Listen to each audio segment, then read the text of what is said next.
E você deve ter ouvido muita gente fazendo comparação Putin e Hitler, né?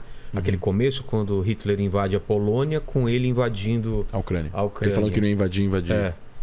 Tem algum paralelo, você vê? Não, existe um paralelo porque os dois são na Europa, porque os dois, a Alemanha era nazista, o Putin é um autocrata. Você tem...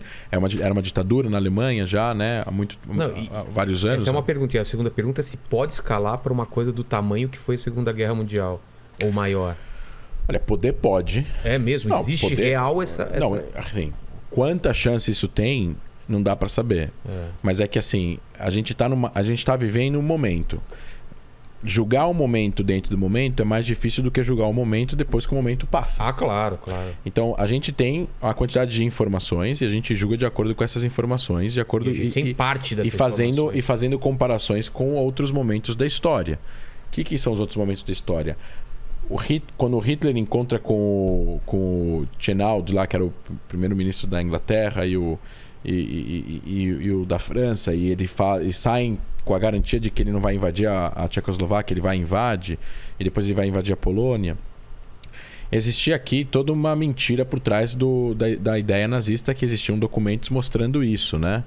Mas a quantidade de inteligência, a quantidade a potência da inteligência dos outros países de descobrir esses documentos era muito pequena. Hoje em dia a inteligência é muito mais capaz de descobrir os planos dos outros países. Tinha esse plano então muito antes. Já, mas era uma coisa que estava no papel, e aí tem até uma história, tem um filme, esqueci o nome agora, no Netflix, que fala sobre isso, que são um oficial que trabalha com Hitler, um oficial que trabalha com o primeiro-ministro da Inglaterra, e eles estudaram juntos, e aí um passa uma mensagem pro outro falando: eu preciso fazer com que você encontre, que eu preciso encontrar o primeiro-ministro da Inglaterra para falar para ele esses planos de Hitler aqui, porque eles estão enganando todo mundo. Isso no acordo que eles assinam para evitar a guerra.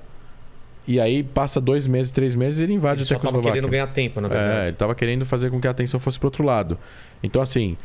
Mas, assim, Hitler e Putin são pessoas diferentes. O Hitler tinha uma questão racial, ele tinha um ódio contra os judeus, ele tinha uma questão de entendimento biológico da humanidade, que é o nazismo, que está escrito no livro do Sapiens, do Yuval Harari, que fala sobre que o nazismo era uma via distinta do capitalismo e do comunismo. O nazismo era uma via que enxergava a aniquilação das pessoas que existiam por causa do seu sangue, por causa do seu gene. E isso é uma coisa que está fora do prumo das ideias. Com certeza era um psicopata, né? Não, então, por isso que eu acho que isso diminui a importância da Segunda Guerra Mundial e do nazismo. Você pode chamar o Putin de muitas coisas, mas eu não acho que a comparação com Hitler é cabível. Claro, os ucranianos, isso eu entendo, enxergam nele o que o Hitler foi na Alemanha. Os poloneses que estão vendo esse avanço, então é isso. Né? É justamente isso. Puta, eles enxergam. Já vimos esse filme antes, então eles enxergam. E aí eu não tiro a razão de... Tem as charges lá e tal, não sei o quê. Mas você vê, a charge que a Ucrânia coloca no primeiro dia é um Hitler adulto grande fazendo um carinho num Putin bebê ou criança. Ele pode vir a ser num futuro, mas... Ou ele coloca assim, você é um mini... mini Hitler. Um mini Hitler, tá. Mais ou menos isso. Ainda assim, devido às proporções, eu acho que a gente tem que tentar parar de usar jargões para caracterizar uma situação, para agradar os nossos sentimentos pré-existentes e se concentrar na realidade. É a mesma coisa que cada jogador que a gente fala que é o novo Pelé. Não é, né? Não, então, Neymar é o novo Pelé?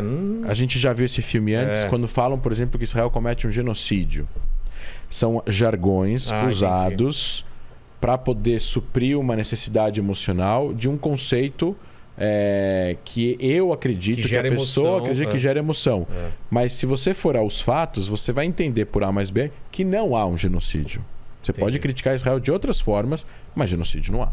Não há genocídio, não há apartheid, não há limpeza étnica. Essas 3 palavras, essas 3 caracterizações, elas são usadas para tentar diminuir a qualidade desse debate e fechar a porta, porque não tem negociação com genocídio, apartheid e limpeza étnica. Só que não é o que está acontecendo. E dá para provar com números, com dados, com mapas, mostrar, olha, isso não está acontecendo. Você pode falar quando você quiser que é genocídio, mas não é. conflito árabe-israelense desde 1860 até agora. E outro dia alguém comentou no meu Twitter falando, por que 1860? Porque é o ano zero do reinício do Ishuv judaico, que seria as colônias judaicas na região de Israel, na terra de Israel, da região da Palestina, ainda 60 anos antes do Império Otomano cair. Que é o primeiro bairro fora da cidade velha de Jerusalém. Foi um bairro judaico construído por um judeu chamado Montefiore, que é onde tem um moinho, que é na parte ocidental da cidade. Ainda não existia nenhum bairro árabe em volta da cidade velha, no leste da cidade. Não tinha ainda. E a população era 60% judaica e 40% árabe. Esse é 1861. E aí vai para outros, a gente pode depois falar, mas é aquela coisa que aconteceu naquele bairro de Sheikh Jarrah, que aconteceu todo o problema lá dos palestinos, de talvez saírem das suas casas, não saírem, Suprema Corte, o problema, nananana. Então, isso que iniciou a guerra, em maio. Mas você tem todo um histórico que fala sobre isso. Então, morreram 90 mil pessoas. 60 mil árabes, 30 mil israelenses em 160 anos. Para se caracterizar um genocídio, é uma coisa muito específica. E é uma questão de intenção. E de desproporcionalidade também. Intenção. Você está intencionalmente querendo eliminar uma etnia, uma raça. Como que aconteceu no Holocausto. Exato. No Holocausto, em Darfur, na África, no Sudão, o genocídio armênio. Entendi. Você tem o genocídio ucraniano, onde você tem aí realmente... O Holodomor lá? Você tem milhões de pessoas morreram, centenas de milhares, porque eles, só pelo fato de eles serem daquela nacionalidade, daquela etnia. Isso é um genocídio. Entendi. Intenção de matar pessoas, independentemente de serem civis. Um conflito, uma guerra não é um genocídio porque está os dois lados... Não, uma guerra, o lado mais forte pode cometer genocídio. E pode não cometer genocídio. Ele pode cometer crimes de guerra e não ser um genocídio. Ele pode cometer... Esses crimes de guerra podem ser massacre ou podem não ser massacre. Entendi. Pode ser um crime de guerra que não foi massacre e não é genocídio. Pode ser um crime de guerra que é massacre, mas não é genocídio. Pode ser um crime de guerra que é um genocídio. E o genocídio é um massacre, óbvio. Entendi.